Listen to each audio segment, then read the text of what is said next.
Hello everyone, welcome to Studynetic. मैं हूं पूजा मेहता और यहां पर हम पढ़ रहे हैं क्लास 11 की फाइनेंशियल अकाउंटिंग, जिसमें आज मैं चैप्टर 3 को स्टार्ट कर रही हूं। चैप्टर 1 एंड चैप्टर 2 हम पढ़ चुके हैं। यदि नहीं देखा है तो प्लेलिस्ट में चले जाना, वहां पर 2024-25 का प्लेलिस्ट बना हुआ है जिसमें आप पूरे फाइनेंशियल अकाउंटिंग क्लास 11 के जितने भी वीडियोस हैं अभी तक के वो देख सकते हैं और अपनी स्टडीज़ को स्टार्ट कर सकते हैं। आज इस चैप्टर में जो चैप्टर 3 है हम स्टार्ट करने वाले हैं थ्योरी बेस्ड अकाउंटिंग। इस थ्योरी बेस्ड अकाउंटिंग में क्या क्या पढ़ाया जाएगा, accounting standard and Indian accounting standard, इसको हम पूरा एक्सप्लेन करेंगे इस वीडियो में। तो हम वीडियो को स्टार्ट करते हैं। यदि अभी तक आपने चैनल को सब्सक्राइब नहीं किया है तो प्लीज़ प्लीज़ प्लीज़ चैनल को सब्सक्राइब तो ज़रूर ही कर देना। मेरे साथ जुड़े रहना। आगे के जितने भी चैप्टर्स हैं उनके मैं एक्सरसाइज के सॉल्यूशंस भी कराऊंगी टीएस ग्रेवाल की बुक के, तो मेरे साथ जुड़े रहना और चैनल को सब्सक्राइब ज़रूर करना। तो चलिए, बहुत प्यारा सा थ्योरेटिकल चैप्टर है ये चैप्टर 3। इसमें हमें सबसे पहले क्या समझना है कि अकाउंटिंग प्रिंसिपल क्या होता है। देखिए, अभी तक आपने चैप्टर 1 एंड चैप्टर 2 में क्या पढ़ा। चैप्टर 1 तो पूरा इंट्रोडक्शन था, चैप्टर 2 अकाउंटिंग टर्म्स थे। अब इस चैप्टर में अकाउंटिंग प्रिंसिपल्स के बारे में बताया गया है। अकाउंटिंग प्रिंसिपल्स क्या होते हैं? Accounting principles are the rules adopted by the accountant universally while recording accounting transaction. देखो, जब भी कोई बिजनेस स्टार्ट होता है तो उस बिजनेस में क्या होता है ना, अभी तक हमने ये समझा कि जितने भी ट्रांजैक्शन होते हैं उन्हें अपनी बुक्स ऑफ अकाउंट में वो बिजनेस रिकॉर्ड कर लेता है। अब वो जब उसे रिकॉर्ड करता है तो वो खुद रिकॉर्ड करता है या किसी अकाउंटेंट को हायर करता है या किसी ऐसे व्यक्ति को हायर करता है जो इन ट्रांजैक्शंस या इन लेन देन का रिकॉर्ड रख सके। अब जब वो इनको रिकॉर्ड करता है अकाउंटेंट, तो क्या वो मन से रिकॉर्ड कर लेता है? नहीं, इसकी एक प्रिंसिपल है, इसकी एक मेथड है जिसे यूनिवर्सली एक्सेप्टेड किया गया है। ऐसा नहीं है कि ट्रांजैक्शंस को किसी भी मेथड से रिकॉर्ड कर लिया जाए। कुछ प्रिंसिपल्स हैं जो यूनिवर्सली एक्सेप्टेड हैं और उसी के हिसाब से अकाउंटेंट को उन्हें रिकॉर्ड करना होता है। वही बात यहाँ पर बताई गई है। They are norms or rules which are followed in the accounting of various item. जैसे एसेट्स हुई, एसेट्स हमने टर्म समझ ही ली है, लाइबिलिटी हुई, एक्सपेंसेस हुए, इनकम हुए, इन सबको रिकॉर्ड करने के कुछ प्रिंसिपल्स हैं, कुछ मेथड है जिन्हें फॉलो करना होता है। आप अपने अनुसार उन्हें रिकॉर्ड नहीं कर सकते। जैसे एक रूल ये कहता है कि जब भी हम कोई एसेट्स खरीदते हैं और उसकी रिकॉर्डिंग करते हैं तो रिकॉर्डिंग में क्या होता है, हमेशा जो डेप्रिशिएटेड वैल्यू है वो उसमें से माइनस हो जाती है। क्यों? क्योंकि सपोज हमने एक कार खरीदी, उस कार को हम रिकॉर्ड कर रहे हैं, हर साल रिकॉर्ड कर रहे हैं। क्यों कर रहे हैं? क्योंकि हम उस कार को अपने ऑफिस में या बिजनेस में यूज़ कर रहे हैं। अब वो कार हमने 10 लाख की खरीदी थी, क्या 5 साल बाद उसकी वैल्यू 10 लाख ही रहेगी? नहीं रहेगी, उसकी वैल्यू कम होती जाएगी। आप जनरल वे में भी देखो, यदि आप कार खरीदते हो और उसे 5 साल बाद जब बेचते हो तो क्या होता है, उसकी वैल्यू कम हो जाती है, डेप्रिसिएशन लगता है उसमें। तो वो एक अकाउंटिंग का रूल है कि आपको किसी भी एसेट्स जिसकी वैल्यू कम हो रही है उस पर डेप्रिसिएशन लगाना होगा। तो वही अकाउंटिंग प्रिंसिपल कहा गया है। इसकी डेफिनेशन दी गई है इसकी डेफिनेशन दी गई है according to the American Institute of Certified Public Accountant. Principle of accounting are the general law और रूल अडॉप्टेड और the proposed as a guide to action, a settle ground और बेसिक कंडक्ट और practices. मतलब इन सब चीज़ों को record करने की इसमें बेसिक गाइड एंड रूल्स बताए गए हैं। क्लियर हो गए? आपको समझ में आ गया अकाउंटिंग प्रिंसिपल क्या होता है। अब इस अकाउंटिंग प्रिंसिपल के कुछ फीचर्स हैं, ठीक है। क्या है? Accounting principles are man made, ठीक है। देखो, जो ये अकाउंटिंग प्रिंसिपल्स हैं ये मेन मेड हैं। ऐसा नहीं है कि उतर के ऊपर से भगवान ने भेजे हैं, इंसान के द्वारा ही बनाए गए ये प्रिंसिपल्स हैं। इन प्रिंसिपल्स को नीड के अकॉर्डिंग बनाया गया था। जो हाई लेवल के अकाउंटेंट थे, सीए वगैरह थे, उन्होंने बैठ के इन प्रिंसिपल्स को बनाया था ताकि काम को, जो छोटे छोटे बिजनेसेस हैं या बड़े बड़े बिजनेसेस हैं, उनमें जो ट्रांजैक्शंस होते हैं उनको सही तरीके से बुक्स ऑफ अकाउंट में रिकॉर्ड किया जाए। तो अकाउंटिंग प्रिंसिपल हमेशा मेन मेड होते हैं। Accounting principle are flexible. देखो बच्चों, अकाउंटिंग प्रिंसिपल मेन मेड है, ठीक है, इंसानों ने बनाया है। क्यों? ताकि किसी तरह की दिक्कत ना हो। लेकिन अकॉर्डिंग टू नीड इनमें चेंजेस भी किए जा सकते हैं।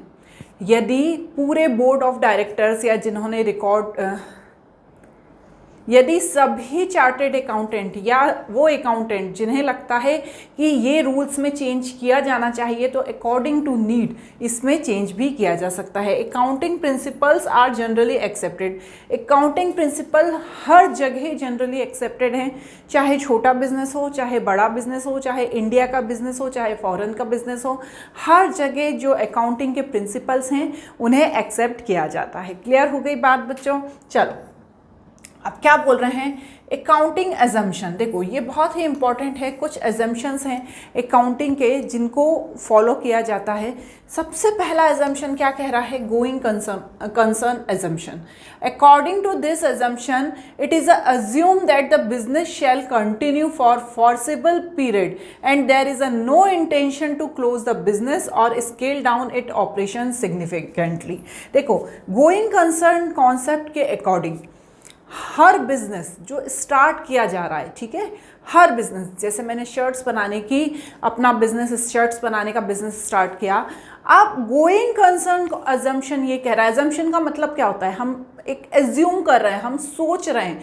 तो गोइंग कंसर्न अजम्पशन के अकॉर्डिंग हम ये सोच रहे हैं कि हमने ये जो बिजनेस किया है ये कभी क्लोज नहीं होगा, हमेशा चलता जाएगा, चाहे आंधी आए, तूफान आए, बारिश आए, कुछ भी आए, हमेशा ये हमारा बिजनेस चलता जाएगा। इस बिजनेस में ना तो हमें कभी नुकसान होगा और ना ही इस बिजनेस को हमें कभी बंद करना पड़ेगा, ऐसा गोइंग कंसर्न अजम्पशन कहता है। ठीक है ना, ऐसा इसलिए कहता है क्योंकि यहाँ पर डिफरेंस बताया गया है कैपिटल एक्सपेंडिचर में और रिवेन्यू एक्सपेंडिचर में। कैपिटल एक्सपेंडिचर जो किया जाता है according to going concern concept, capital का जो खर्चा किया जाता है वो फ्यूचर में हमें बेनिफिट देगा और रिवेन्यू एक्सपेंडिचर जो किया जाता है वो भी हमें बाद में बेनिफिट देगा। क्यों? क्योंकि हम अपना प्रोडक्ट बनाकर सेल कर देंगे। तो यहाँ पर ये चीज़ सोची जाती है कि गोइंग कंसर्न कॉन्सेप्ट में कि कभी भी बिजनेस बंद नहीं होता। हालांकि गोइंग कंसर्न कॉन्सेप्ट को मान्यता नहीं मिली है, बहुत सारे ऐसे कारण हैं जिसके कारण बिजनेस बंद हो जाता है। सबसे अच्छा एग्जाम्पल क्या है, इसका सबसे अच्छा एग्जाम्पल था कोविड। बहुत सारे ऐसे लोग थे जिन्होंने बिजनेस को स्टार्ट किया ही था और कोविड आ गया था तो उनका बिजनेस बंद हो गया। हो सकता है जिसने बिजनेस स्टार्ट किया है उसकी डेथ हो जाए तो बिजनेस बंद हो जाता है। हो सकता है ऐसी समस्या आ जाए जिसके कारण बिजनेस आगे रन नहीं कर पा रहा है तो वो बिजनेस बंद हो जाता है। तो ये एजम्पशन बहुत सी बार गलत साबित हो जाता है। ठीक है, अब नेक्स्ट क्या है, कंसिस्टेंसी अजम्पशन।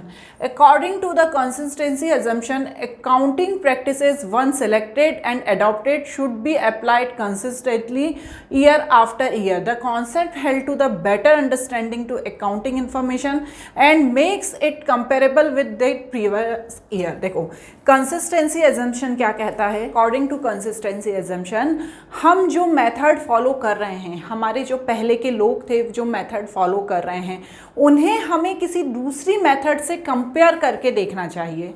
हो सकता है कि जो पुरानी मेथड हो उसकी जगह जो ये नई मेथड है वो ज़्यादा अच्छी हो। तो कंसिस्टेंसी मेथड हमेशा कंपैरिजन को बढ़ावा देती है। यहाँ पर consistency eliminate personal bias and help to showing result that are comparable. यहाँ पर दो मेथड को कंपेयर करके देखा जाता है कि कौन सी मेथड अच्छी है, किस मेथड से रिजल्ट अच्छे निकल रहे हैं। कोई ज़रूरी नहीं है कि हम बहुत सालों से जो मेथड यूज़ करते हुए आ रहे थे उन्हीं मेथड्स को यूज़ करना है, हम नई मेथड को यूज़ नहीं कर सकते। नहीं, हमें नई मेथड को भी यूज़ करके देखना चाहिए, हो सकता है वो अच्छी हो। जैसे यहाँ पर दो मेथड होती है जो डेप्रिसिएशन चार्ज करते हैं, उसकी written down value method and straight line method. इन दोनों ही मेथड से डेप्रिसिएशन निकाला जाता है। अभी हम आगे पढ़ेंगे, इन दोनों ही मेथड से डेप्रिसिएशन निकाला जाता है। तो अब हम दोनों में से देख लो जो हमें अच्छी लग रही है हम उसे यूज़ कर लो। ठीक है, नेक्स्ट है accrual assumption. According to the accrual assumption, the transaction is recorded in the books of account the time when it is entered into and not when the settlement take place. Accrual assumption ये कहता है कि जैसे ही transaction हुआ उसे record कर लेना चाहिए। चाहे उसके पैसे मिले हों चाहे उसके पैसे ना मिले हों। जैसे ही हमने कोई सामान खरीदा, चाहे हमने उसका पेमेंट किया हो चाहे नहीं किया हो, हमें उसे रिकॉर्ड कर लेना है। या जैसे ही हमने कोई सामान बेचा, चाहे उसका हमने पेमेंट किया हो या ना किया हो, उसे हमें रिकॉर्ड कर लेना है। तो एक्रूरल अजम्पशन हमेशा ये कहते हैं कि चाहे कोई भी इनकम हो, एक्सपेंसेस हो, एसेट्स हो, लाइबिलिटी हो, उन्हें क्या कर देना चाहिए, हमें जब भी ये ट्रांजेक्शन होते हैं उन्हें एंटर कर लेना चाहिए। क्लियर? चलिए अब इसमें नेक्स्ट सबसे इंपॉर्टेंट है अकाउंटिंग प्रिंसिपल्स। ठीक है, क्या होते हैं, कौन कौन से अकाउंटिंग प्रिंसिपल्स हैं, बहुत सारे हैं, तो हम जल्दी से समझ लेते हैं। पहला होता है अकाउंटिंग एंटिटी या बिजनेस एंटिटी। देखो ये बच्चों पूरी थ्योरी है, इस थ्योरी को मैं आपको बहुत जल्दी अवेलेबल पीडीएफ के रूप में करवा दूंगी। यदि आपको इससे पढ़ना हो पीडीएफ से तो आप उसे ले लेना। ठीक है, अकाउंटिंग एंटिटी या business entity, according to the business entity principle, यहाँ पर बिजनेस को अलग बताया गया है और किसको अलग बताया गया है, बिजनेसमैन को अलग बताया गया है। बिजनेस को हमेशा एक एंटिटी के रूप में बताया गया है। जब भी बिजनेसमैन कोई बिजनेस स्टार्ट करता है तो वो बिजनेस से अलग हो जाता है और उसका बिजनेस अलग हो जाता है ना। Owner being regarded as the separate from business are considered as a creditor of the business to the extend their capital. देखो अब जब कोई बिजनेसमैन बिजनेस में अपनी कैपिटल लगाता है, पैसा लगाकर स्टार्ट करता है, तो बिजनेस एक अलग एंटिटी है। अब इस बिजनेस का ये फर्ज है, ये इसका बिजनेस क्रेडिटर हो गई है बिजनेसमैन की। क्यों? क्योंकि बिजनेस को, उस बिजनेसमैन को वो पैसा वापस देना है जो बिजनेसमैन ने लगाया है। तो बिजनेस अलग है, बिजनेसमैन अलग है। हमेशा ये बात ध्यान रखना, पूरे क्लास 11 की फाइनेंशियल अकाउंटिंग में इस बात को ध्यान रखना कि बिजनेस एक अलग एंटिटी होती है और बिजनेसमैन अलग एंटिटी होता है, अलग होता है। एक पर्सन होता है जो पैसा उसमें लगाता है। तो अब बिजनेस की लाइबिलिटी हो गई कि भैया उस बिजनेसमैन को वापस पैसा दे। ठीक है, तो वही बताया गया है यहाँ पे। नेक्स्ट है money measurement principal.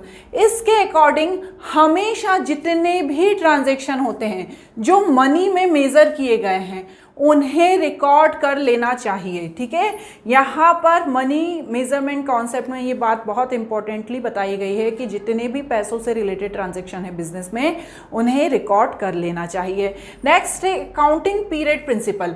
Accounting period principle ये कहता है कि पूरा ऐसा नहीं है कि आपने बिजनेस स्टार्ट किया है और 10 साल तक उसकी कोई रिकॉर्डिंग नहीं करी।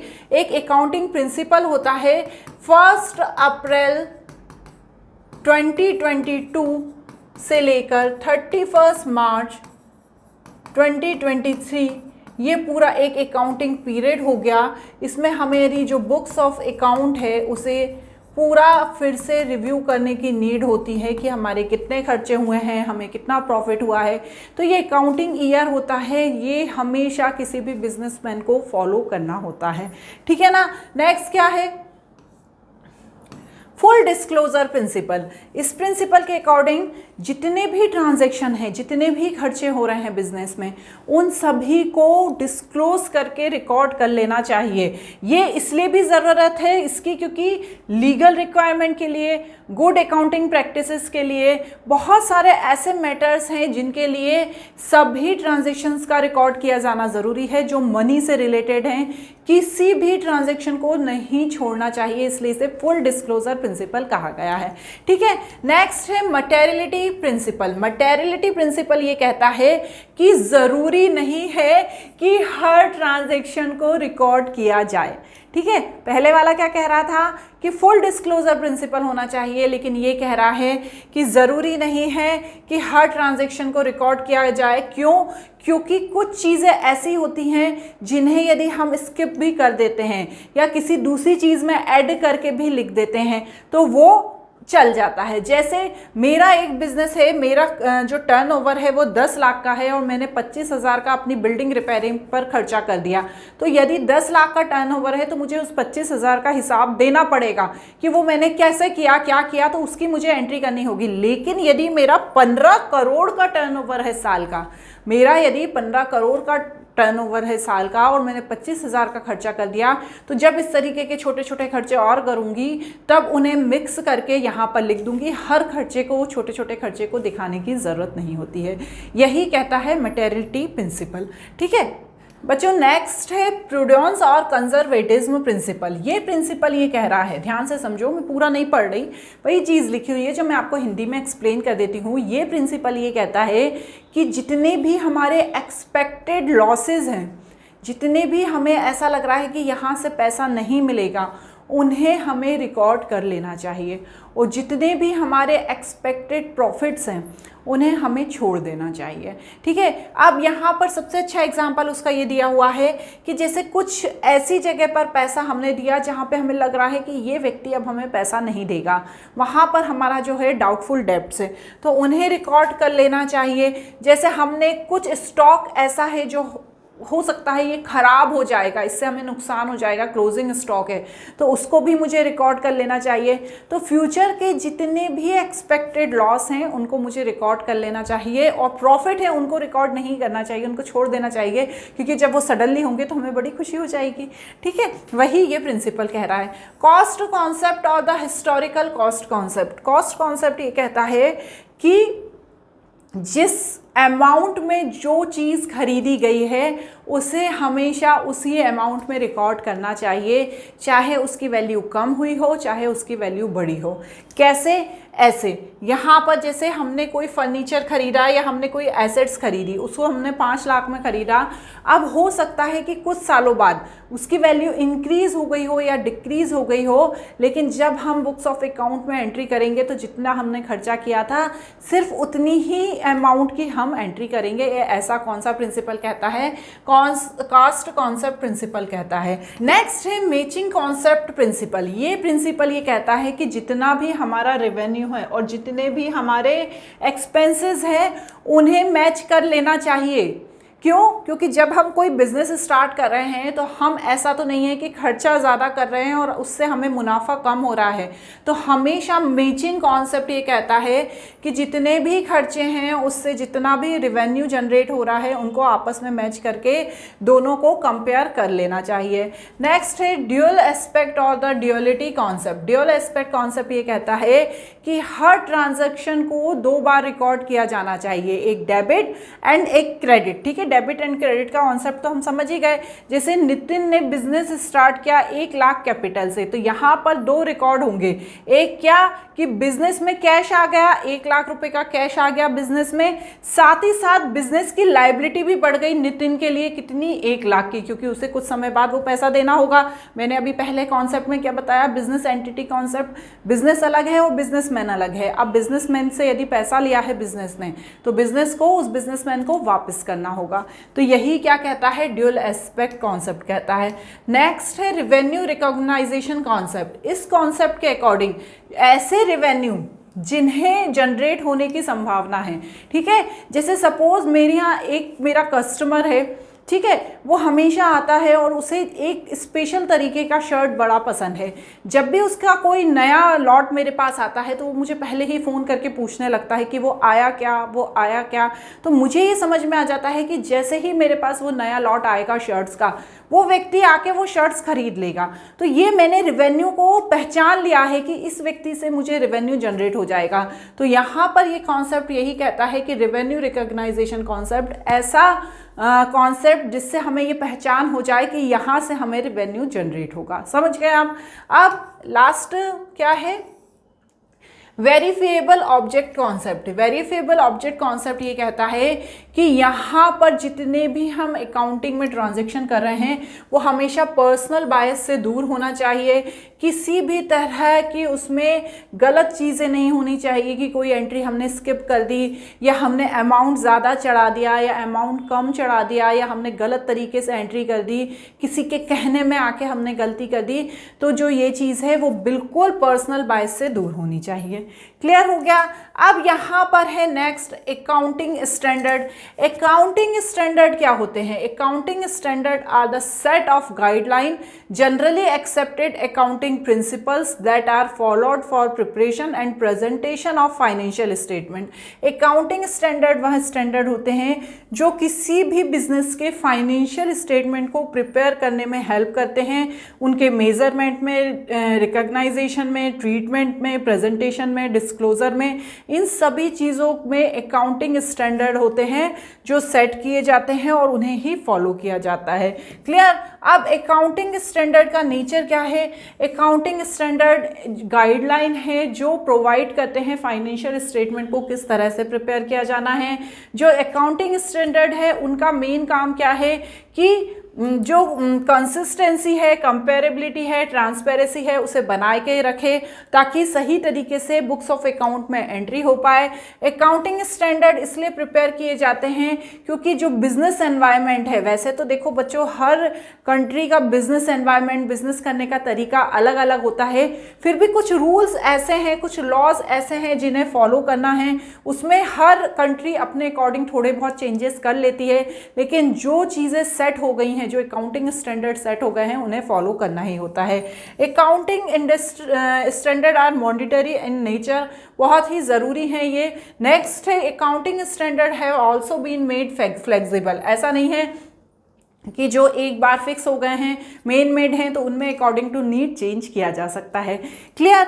अब यहाँ पर लास्ट में कुछ एक दो पॉइंट और हैं। इंटरनेशनल फाइनेंशियल रिपोर्ट स्टैंडर्ड, ये क्या होते हैं? IFRS, the set of accounting standard develop by the international Accounting Standard board. ठीक है, ये IFRS है जिसे किसने डेवलप किया है? IASB ने। वो कौन है? इंटरनेशनल अकाउंटिंग स्टैंडर्ड बोर्ड है। इसने क्या किया है? इस तरीके से रूल्स बनाए हैं जिन्हें IFRS को फॉलो करना होता है। क्लियर। अब चलो ये हमने देख लिया IFRS क्या होता है। इसके बाद थोड़ा सा इंपॉर्टेंट है इंडियन अकाउंटिंग स्टैंडर्ड। इसे ध्यान से समझना कि इंडियन अकाउंटिंग स्टैंडर्ड क्या होते हैं। इंडियन अकाउंटिंग स्टैंडर्ड INDAS, इसका मतलब क्या होता है, इसे ध्यान से समझना। जैसा कि हम जानते हैं कि हर कंट्री का बिजनेस एनवायरनमेंट अलग होता है, वहाँ काम करने का तरीका अलग होता है, तो इसी तरह जो हमारी इंडिया कंट्री है, यहाँ पर भी काम करने का तरीका बहुत अलग है, अलग तरीके से बिजनेस किया जाता है। तो हम इंडियंस ने सोचा कि हम क्यों फॉरेन के अकाउंटिंग स्टैंडर्ड को फॉलो करें, हम अपना एक अकाउंटिंग स्टैंडर्ड बनाएं जिन्हें हमारे जितने भी इंडियंस हैं जो बिजनेस करते हैं उन्हें फॉलो करें। तो यहाँ पर International Accounting Standard Board has issued such standard term as a International Financial Reporting Standard. India instant of adopt IFRS deciding to prepare their own accounting standard. ठीक है ना, IFRS को ही देखकर इंडिया ने अपना अकाउंटिंग स्टैंडर्ड तैयार किया, जिसे क्या कहते हैं? इंडियन अकाउंटिंग स्टैंडर्ड कहते हैं। ठीक है, जिसे किसने फॉलो किया था? Accounting standard known as a Indian accounting standard. ठीक है, यहाँ पर क्या है? INDAS is notified under the Companies Act 2013 and are applicable. उन कंपनियों को इन्हें फॉलो करना होता है जो स्टॉक एक्सचेंज में लिस्टेड हैं, जिनकी नेटवर्थ 250 करोड़ से ज़्यादा है, जो holding, subsidiary, associate and joint venture companies हैं, उन्हें इसे फॉलो करना होता है। अब यहाँ पर जो फाइनेंशियल स्टेटमेंट प्रिपेयर किया जाता है इंडियन अकाउंटिंग स्टैंडर्ड के अकॉर्डिंग, वो सबसे पहला होता है सेटलमेंट ऑफ फाइनेंशियल पोजीशन। यहाँ पर फाइनेंशियल पोजीशन में जो एसेट्स है और लाइबिलिटी है उनके सेटलमेंट के लिए किया जाता है। सेकेंड है statement of changes in equity. Equity जो होती है, अभी हम आगे 12th में पढ़ेंगे, उसको सेट करने के लिए भी किया जाता है। Statement of the comprehensive income, जितनी भी इनकम है, जितना भी रेवेन्यू जनरेट हो रहा है और जितने भी एक्सपेंसेस हैं, उनको देखने के लिए भी इन अकाउंटिंग स्टैंडर्ड को फॉलो किया जाता है। Statement of cash flow, cash flow का स्टेटमेंट भी देखा जाता है। Notes and significant accounting policies के लिए भी अकाउंटिंग स्टैंडर्ड को फॉलो किया जाता है। तो बच्चों, जो अकाउंटिंग स्टैंडर्ड है जिसे इंडिया ने बनाया है, वो इंडिया में जो बड़ी बड़ी कंपनीज हैं वो उनके लिए बनाया गया है। छोटे छोटे बिजनेसमैन कोई ज़रूरी नहीं है कि उन्हें फॉलो करे, लेकिन जो बड़े बड़ी कंपनीज होती हैं, जो स्टॉक एक्सचेंज में लिस्टेड होती हैं, जो 250 करोड़ से ज़्यादा का जिनका टर्नओवर होता है, वो इन्हें फॉलो करना उनके लिए कंपलसरी होता है। तो बच्चों, आज हमने चैप्टर 3 को कंप्लीट कर दिया। ये थ्योरी बेस्ड चैप्टर था। अब जल्दी ही चैप्टर 4 को पढ़ेंगे।